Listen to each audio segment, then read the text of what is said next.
Жалал Абад облусунун Сузак, Базаркоргон жана Тогуз-Туроо райондорунда атайын арзандатылган баадагы көмүр жеткирилди. Биз азыр Сузак районундагы атайын уюштурулган кампада турабыз. Бул жерде тургундар 3,5 миң сомдон 4 миң сомго чейинки баадан көмүр алышууда. Кечээ 24 ноябрдан тартып, райондун эки жеринде элге арзандатылган баада көмүр сатыла баштады. Анын бири Барп айыл өкмөтүндө уюштурулган. Мында 100 тонна көмүр аз камсыз болгон гана үй бүлөлөргө сатылып жатат. Мындан кабардар тургундар таң эртеден тартып айылдын булуң бурчунан келе башташкан. Ооба да базардан арзан. Базарда 6,5 сом ушундай экен. Бул жерде 4 сомдон берилет.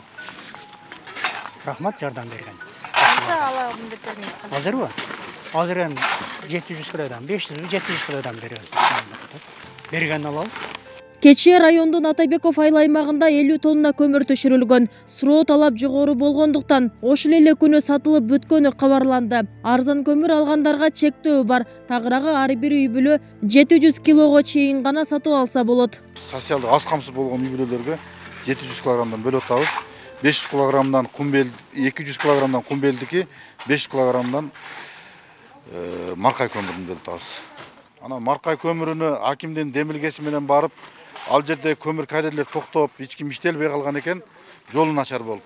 Азыр жолдорун колубуздан келгенче ондотуп, ошол жерден көмүрдү биз жолун ондоп берип атабыз. Анан ошо көмүр карьерлер менен сүйлөшүп иштетип атабыз. Учурда арзандатылган көмүрдүн тоннасы 3500-дөн 4000 сомго чейин сатылууда. Сузак жана Базаркоргонго жергиликтүү Маркай жана Кумбел кендеринен казылган көмүр жеткирилген. Ал эми Тогуз-Туроого Каракечи карьеринен жиберилди. Сузак акиминин айтымында көмүр казгандар менен сүйлөшүүлөр жүрүүдө. Жакынкы аралыкта мындай көмүрдү жогорку зонага да жеткирүүнү көздөп жатышат. Где-то бир 5000-6000 миңдей үй бүлө бүгүнкү күндө ошол көмүргө муктаж, өтө муктаж болуп турат да. 100 тонна, 200 тонна менен маселе чечилбейт. Биз дагы сүйлөшүүлөр жүргүзүп, күнүнө 100 тоннадан алып келип турсак, бир жакшы шарт түзүлмөк да. Биз жеринен барып ошол көмүр каскан ишкерлер менен, элдер менен сүйлөшүп, ушул оор учурда ушундай жардам бербесеңер болбойт элибизге деп, анан сүйлөшүүлөр негизинде ушундай арзан көмүрлөр түшүп атат. Бул бир аз да болсо элибизге жардам да. Бүгүндөн тартып Жалал Абад шаарында да көмүрдүн тоннасы 4000 сомдон сатыла баштады. Калаадагы муниципалдык строймаркет курулуш базарынын короосуна 22 000 тонна көмүр келип түштү. Көмүр жеке ишкерлер менен сүйлөшүү аркылуу Таш көмүр шаарынан алып келинген жана базар баасынан 3 сомго арзан. Кала башчысы көмүрдүн сапатын, элдин суроо талабын билүү үчүн алгач азыраак көлөмдө буйрутма берилгенин айтат. Мында ар бир кардарга 1 тоннадан ашык көмүр сатылбайт. Президент өзүнүн тапшырмасы менен шаар бийлиги көмүр саткан ишкерлер менен сүйлөшүп, биз көмүрдү арзандатуу максатында бүгүнкү күндө 4 сомдон сатканга даяр болуп турабыз. Көмүрдүн качествосы кандай экендигин билиш үчүн биз бүгүн 1 машина эле түшүрдүк. Бүгүн дагы 2 машина келип түшөт. Biz 100 tonna, 200 tonnага чейин көмүрдү элибизге мындай көмүр менен камсыз кылуу план коюп атабыз да.